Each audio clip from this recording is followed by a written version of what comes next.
हम में से सभी ने कभी ना कभी कोई एग्जाम या कोई परीक्षा अवश्य दी है, फिर चाहे वो विद्यालय स्तर पर हो या कॉलेज स्तर पर हो।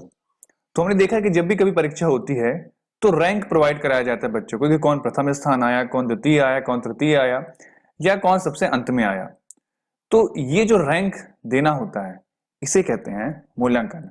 आज का जो हमारा वीडियो है वो मूल्यांकन पर केंद्रित रहेगा और हम टारगेट कर रहे हैं एमपीटीटी 2020 को। और आज का जो हमारा टॉपिक है वो है मूल्यांकन। चलिए वीडियो शुरू करते हैं।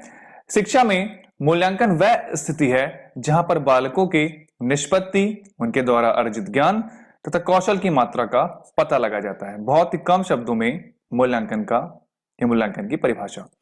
मूल्यांकन यानी मूल्यधन अंकन। मूल्यधन अंकन।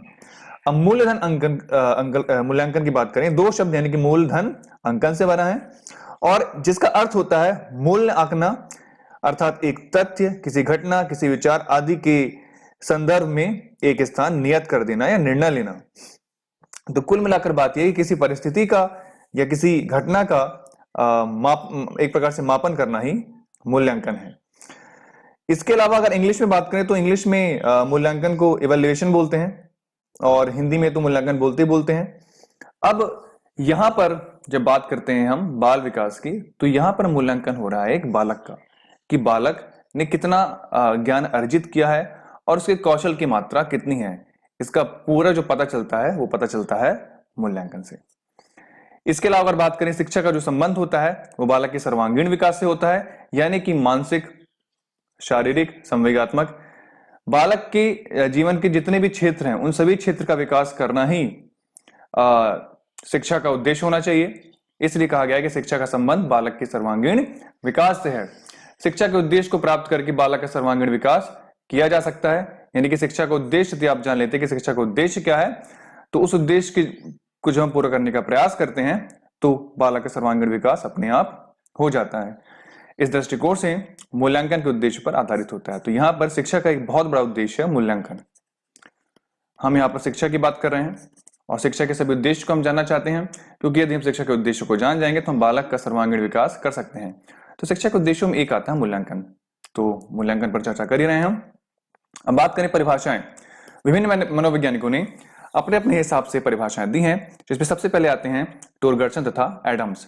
इन्होंने कहा है कि मूल्यांकन का अर्थ है किसी वस्तु या प्रक्रिया का मूल्य निर्धारित करना, किसी वस्तु या प्रक्रिया का मूल्य निर्धारित करना, तथा शैक्षिक मूल्यांकन से आशय किसी शिक्षण प्रक्रिया या अधिक अनुभव की उपयोगिता के संबंध में मूल्य प्रदान करना होता है। देखिए, मूल्यांकन का एक साधारण सा अर्थ होता है, कोई वस्तु है, आपने उसका मूल्य बता दिया कि अरे 10 रुपए की है, तो वहां पर हमने वस्तु का मूल्य आंक दिया। लेकिन जब बात करें शिक्षा की, जब हम बात करें शैक्षिक मूल्यांकन की, तो शैक्षिक मूल्यांकन में हम शिक्षा की जो प्रक्रिया होती है उसका अंकन करते हैं, उसका मूल्यांकन करते हैं।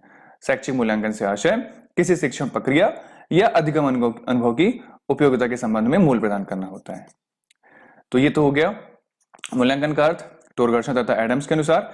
बात करें डांडेकर के शब्दों में, तो शैक्षिक उद्देश्यों को बालक द्वारा किस सीमा तक प्राप्त किया गया है, मतलब जो भी शैक्षिक उद्देश्य हैं उसको बालक ने किस सीमा तक अर्जित किया है, यह जानने की जो व्यवस्थित प्रक्रिया होती है उसे बोलते हैं मूल्यांकन। इसके अलावा कोठारी कमीशन के शब्दों में, कोठारी कमीशन के शब्दों की अगर बात करें तो इनके अनुसार अब यह माना जाने लगा है कि मूल्यांकन एक अनवरत प्रक्रिया है। अनवरत मतलब लगातार, अनवरत प्रक्रिया है। यह संपूर्ण शिक्षा प्रणाली का एक अभिन्न अंग है और यह शिक्षण लक्ष्यों से घनिष्ठ रूप से संबंधित है। फिर बात करें गुड्स की, तो गुड्स के शब्दों में मूल्यांकन एक ऐसी प्रक्रिया है जिसमें सही ढंग से किसी वस्तु का मापन किया जाता है। रेमर्स तथा गेज के अनुसार मूल्यांकन के अंदर व्यक्ति या समाज अथवा दोनों में से जो भी उत्तम या वांछनीय होता है उसे मान लिया जाता है, उसे मानकर चला जाता है। अगला है मूल्यांकन की विशेषताएं। तो मूल्यांकन की विशेषता में सबसे पहला आता है कि मूल्यांकन, जैसे हमने अभी भी देखा, मूल्यांकन एक अनवरत प्रक्रिया है, एक सतत प्रक्रिया है, लगातार चलने वाली प्रक्रिया है। इसके अलावा मूल्यांकन शिक्षण प्रक्रिया का अभिन्न अंग है, इसे आप अलग नहीं कर सकते शिक्षण प्रक्रिया से। यदि आप शिक्षण प्रक्रिया के उद्देश्य को जानना चाहते हैं तो उसमें मूल्यांकन बहुत इंपॉर्टेंट है, बहुत ज्यादा महत्वपूर्ण है, जो कि यह बताता है कि बालक ने कितना ज्ञान अर्जित किया है। इसके अलावा तीसरा, मूल्यांकन का संबंध शिक्षा के उद्देश्यों से होता है। देखिए, पता है ना, मूल्यांकन शिक्षा का एक उद्देश्य है। यह शिक्षा के उद्देश्य की प्राप्ति की सीमा का निर्धारण करने वाली प्रक्रिया है। मूल्यांकन द्वारा विद्यार्थियों के वांछित व्यवहारगत परिवर्तनों के संबंध में साक्ष्यों का संकलन किया जाता है।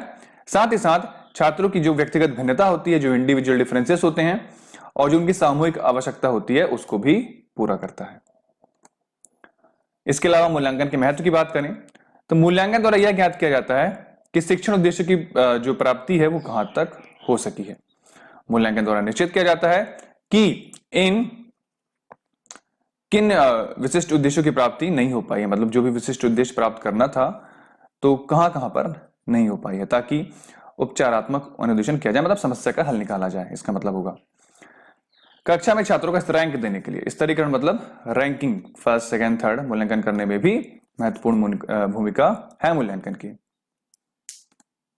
फिर मूल्यांकन तथा शिक्षण में प्रयुक्त होने वाली शिक्षण विधियों की उपयोगिता, मतलब एक टीचर है, एक बालक है, इसको कुछ सिखा रहा है तो समय समय पर इसका मूल्यांकन भी कर रहा है ये, तो वहां पर अब टीचर भी सोचेगा कि क्या मुझे इस बच्चे के अनुसार कुछ शिक्षण विधियों में चेंजेस लाना चाहिए कि नहीं लाना चाहिए, क्या स्ट्रॉन्ग पॉइंट है मेरे शिक्षण विधि का और क्या कमजोर पॉइंट है, उसका पता चल जाता है और फिर शिक्षक उस हिसाब से अपने शिक्षण विधि में परिवर्तन ले आता है।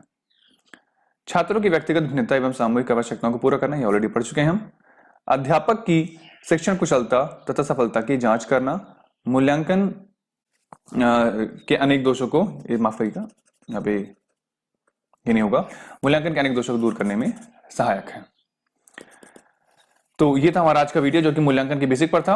अगला वीडियो जल्दी आएगा और मूल्यांकन के हम अनेक प्रकार के जो उद्देश्य है वो देखेंगे और इसकी उपयोगिता भी देखेंगे। तब तक के लिए थैंक यू सो मच।